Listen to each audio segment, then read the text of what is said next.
भाजपा सरकार भी कुछ कम नहीं। वह अपने आप को बहुत गर्व महसूस करते हैं जब बोलते हैं कि जी हमारी सरकार को बुलडोजर की सरकार बोला जा रहा है। उनको बोला जाता है बुलडोजर की सरकार क्योंकि उन्होंने गरीब लोगों के घर तोड़ने का काम किया। ये कोई गर्व की बात नहीं, ये कोई गर्व की बात नहीं।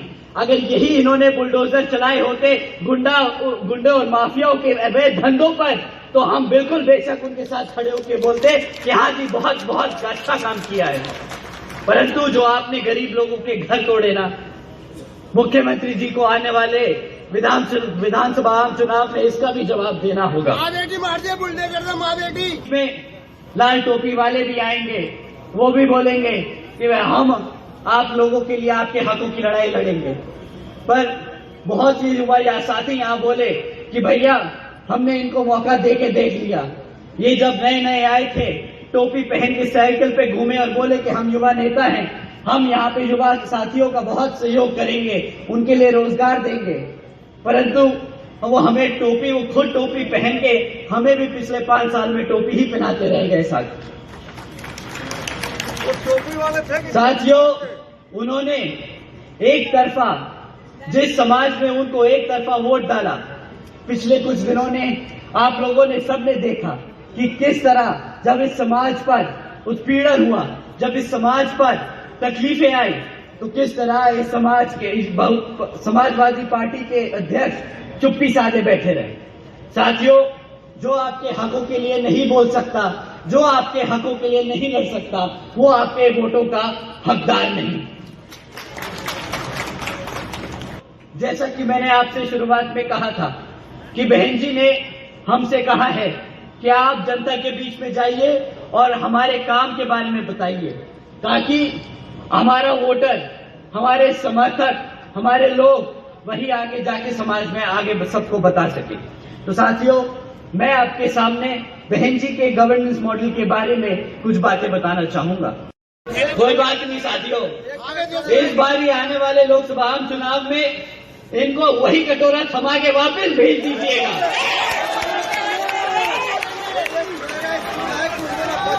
साथियों, इन्होंने आप लोगों को मुफ्त में राशन देने की स्कीम चलाई। आप जानते हैं कि इस मुफ्त राशन की लागत क्या पड़ रही है आप सब पे। साथियों, 2 लाख करोड़ रुपए ये सरकारी का पैसा, ये सरकार का पैसा मुफ्त राशन बांटने में लगा रहे हैं। साथियों, और मुफ्त का राशन मिलता ही कितना है? 500 रुपया, 1000 रुपया महीना। आप लोगों को साल में 6000 रुपए का राशन देते हैं, ज्यादा से ज्यादा 12,000 रुपए का राशन दे लेंगे। परंतु आपसे छीनते क्या है भाई? क्लास 4 और 5 की अगर नौकरी भी लग जाए तो 15 से 20,000 रुपए महीना की नौकरी लगती है। साल का आपको 2.5 लाख रुपया कमाने को मिलता है।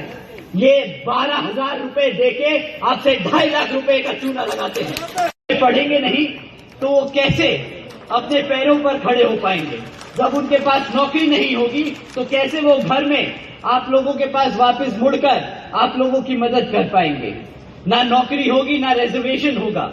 साथियों, भाजपा का हमेशा से वादा रहा था कि भाई हम हर साल 2 करोड़ नौकरियां देंगे।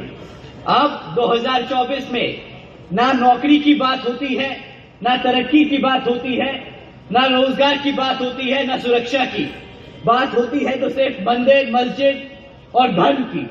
ना धर्म ने कभी किसी का पेट भरा है, ना कभी भर पाएगा।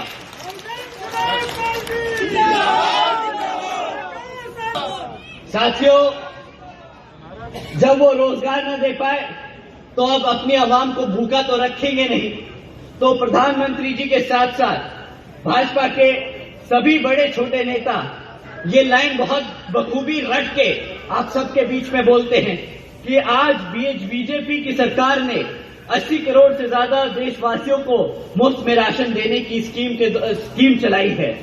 परंतु कोई इनसे पूछे कि भाई 80 करोड़ लोगों को अगर आपकी खाने की स्कीम में, आपके खाने राशन की स्कीम पे डिपेंड होना पड़ रहा है, तो मतलब आज आधे से ज्यादा देश गरीबी रेखा के नीचे खड़ा है। तो किस बात की वो डेवलप्ड इकोनॉमी की बात करते हैं? किस मुंह से बोलते हैं कि ये इंडिया आगे बढ़ रहा है?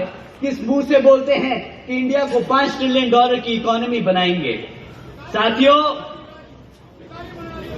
अपने पिछले कामों को लेकर चुनावी मैदान में उतरती है और अपने सपोर्टर्स को बताती है कि किस तरह उसने अपने 5 साल के कार्यकाल में क्या क्या काम करे।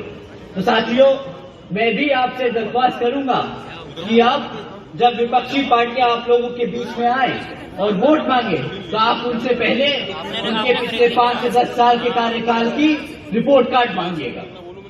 साथियों, बीजेपी की केंद्र में रही सरकार पिछले 10 साल से चल रही है और वह इस बार आप लोगों के बीच में गली मोहल्लों में घूम रही हो, परंतु उनसे कुछ मुद्दों पर आप लोगों को सवाल करने हैं। साथियों, पिछले 10 सालों में न शिक्षा पे उन्होंने कुछ काम किया, न सुरक्षा पे कुछ काम किया, न यहां रोजगार के लिए कोई काम किया।